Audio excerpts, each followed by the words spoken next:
Youngstown, Ohio, a city that is known for steel mills, but it also has one major tourist railroad. But not just any tourist railroad, a narrow gauge tourist railroad. This tourist road began with one man and one engine. Now this one man decided to restore this engine to operation for his museum, but little did he know that when he restored it, he created a major tourist attraction to his museum. Now this engine is very odd looking because it looks more like a brick than it does a steam locomotive.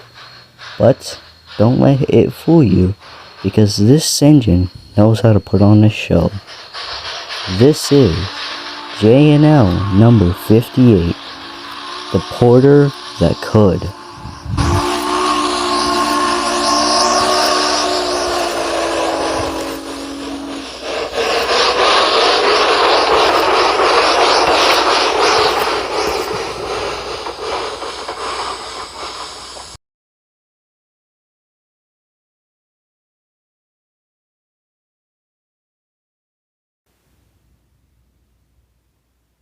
J&L number 58 was built in July of 1937 by the H.K. Porter Company and was used by the Jones and Laughlin Steel Corporation.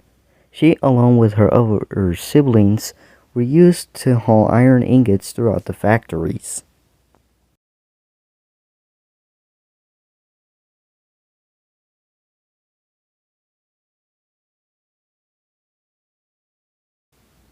When the J&L Steel Company was going through hard times, they retired and scrapped most of their Jones and Laughlin porters, including 58's siblings.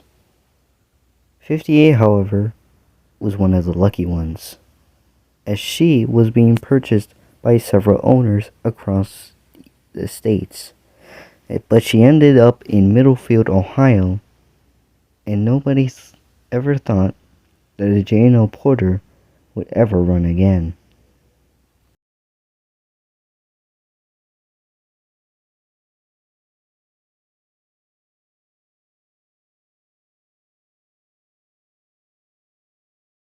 '58 sat in Middlefield, Ohio for decades. She lost her cab, her solder tanks, and pretty much everything cosmetic related, and also parts as well. Nobody knew if 58 was ever going to run ever again.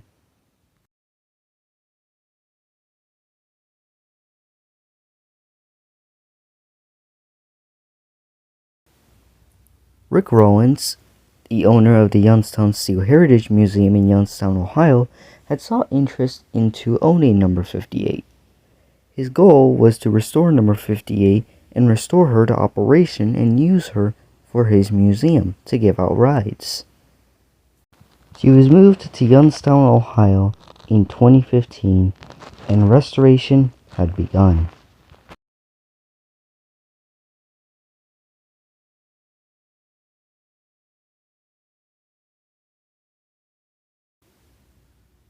Rick began the restoration of the 58 immediately. While also doing that, he also finished construction of the engine house and also laid a few more track. You see, he wanted to have train rides be bigger, and he wanted to have his own little railroad. So he went to the Railroad Museum of Pennsylvania in Strasburg, Pennsylvania, to see if there was any narrow gauge equipment that he could use for his railroad. In the turntable area, he found a narrow gauge diesel there, rusting away on a severed track.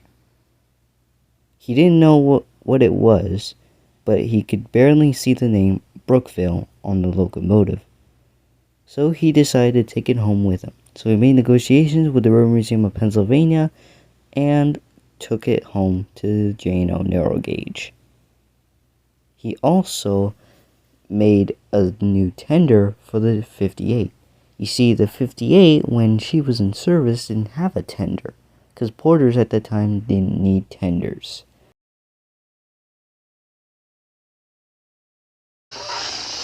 Finally, in March of 2019, the 58 steamed for the first time in decades. Rick decided to run her on the little bit of stretch of track they had. This would be 2 months before 58 would go for her first debut to the public. Finally, in May of 2019, the 58 made her first public debut, giving out rides to the public.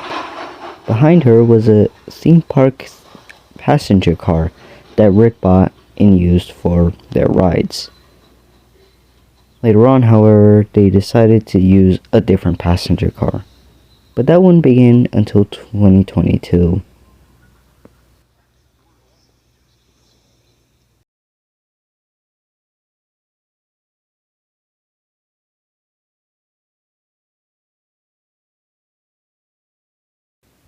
As of today, the 58 continues to rest in her engine house because her 2022 operating season is now over and waiting for the 2023 operating season next year.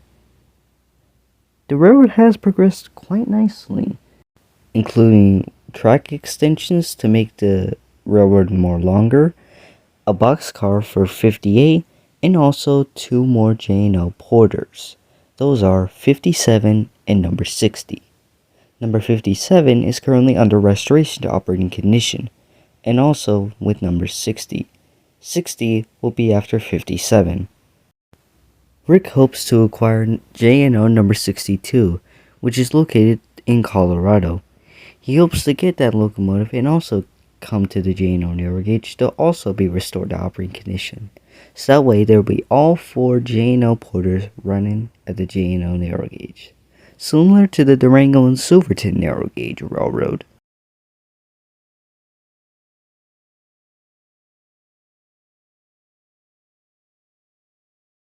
The 58 has definitely gone through a lot in her years, from working at a steel mill, to being retired, to being rotted away, to being restored to operation, and to be running at a railroad.